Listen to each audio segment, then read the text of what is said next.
Hi. Magandang gabi po sa inyo, mga kasari, mga kaibigan. Kumusta kayo? Pasensya na kayo. Ngayon lang tayo ulit nagkita-kita.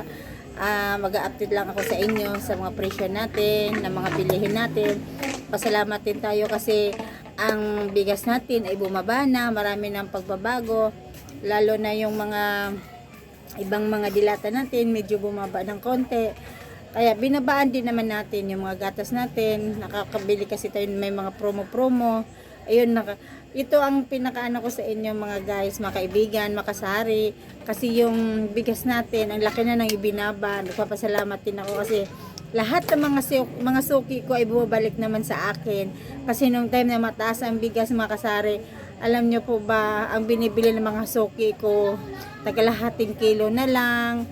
Para ba kung naano din sa kanila kasi nga naawa din ako kasi nga hindi naman nila kaya bumili ng 1 kilo, 2 kilo. Yung 200 po kasi nila, ang budget kasi nila noon ay 200, 5 kilo na yun kasi may tagpo 40 tayo eh. Pero ngayon, nung time na, nung panahon na mataas ang bigas, ang binibili nila 1 kilo, 1 kilo. Yung 200 nila, binibili nila 3 kilo. Kaya medyo matumal yung bigas natin nung time na yun na nagtaas ang bigas. Pero ngayon nagpapasalamat din ako kasi bumabalik na yung mga suki natin, bumabalik na sila kasi nga may mababa na tayo mga bigas at saka marami na sila mapipilian na mumurahin ngayon, hindi katulad nakaraan. Grabe, ang pinakamataas natin ay 55, 58 pala, 58 ay pinakamataas natin. So ngayon papasalamat ako kasi nga bumaba naman ang bigas natin, binabaan din naman natin kasi hindi tayo pwede na hindi din magbaba. Kasi syempre, kita yung mga, sila rin naman ang ano natin, sila yung mga kakampi, ano pa yung kakampi natin. So kailangan din natin makipagsabayan din sa kanila. At saka yun lang, napapasalamat din ako sa mga suki ko.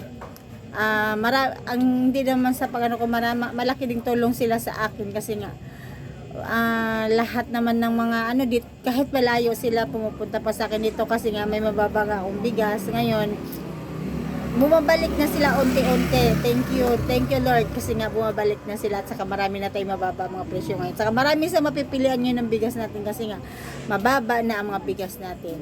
Yan lang guys, see you on next vlog natin. Good evening.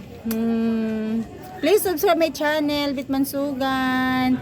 See you guys, makasari. Love you.